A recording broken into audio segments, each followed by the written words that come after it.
Penyebab runtuhnya Uni Soviet. 1. Sistem komando ekonomi pusatnya tidak mampu bersaing dengan pasar ekonomi yang lebih fleksibel. 2. Bangkitnya nasionalisme di berbagai republik Uni Soviet memicu tuntutan otonomi dan kemerdekaan. 3. Adanya kebijakan glasnost dan kebijakan perestroika. 4. Krisis politik. Upaya kudeta pada tahun 1991 menunjukkan ketidakstabilan dalam kepemimpinan Uni Soviet. Sekalipun kudeta itu gagal, peristiwa tersebut menyelamatkan otoritas pusat dan mengakibatkan hilangnya kendali atas negara. Peran Gorbachev. Peran Gorbachev dalam hal ini adalah sebagai pemimpin yang mencoba memperkenalkan reformasi dan perubahan dalam sistem Soviet. Meskipun tujuannya adalah memperbaiki Uni Soviet, reformasi-reformasinya seperti glasnost dan perestroika membuka pintu bagi perubahan yang tidak terkendali, seperti tumbuhnya oposisi dan tuntutan kemerdekaan dari republik-republik Uni Soviet.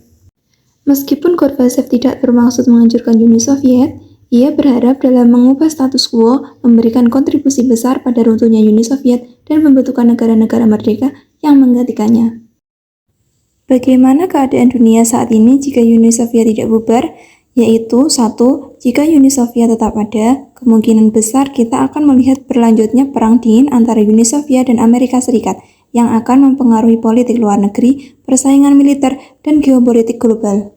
2. Uni Soviet memiliki kendali atas banyak negara di Eropa Timur.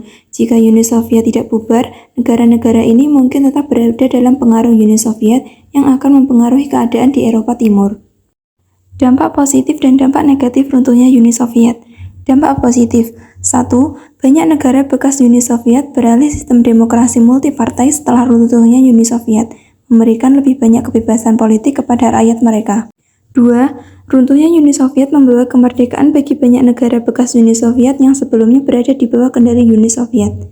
3. Beberapa negara bekas Uni Soviet telah mencapai kemajuan sosial dan ekonomi yang signifikan sejak kemerdekaan mereka. Dampak negatif. 1. Ketidakstabilan politik. Proses kemerdekaan dan transisi ke demokrasi seringkali disertai dengan ketidakstabilan politik, konflik, dan konflik. 2. Banyak negara bekas Uni Soviet mengalami krisis ekonomi yang parah setelah runtuhnya Uni Soviet karena perubahan yang cepat dan tidak terkendali dalam sistem ekonomi mereka.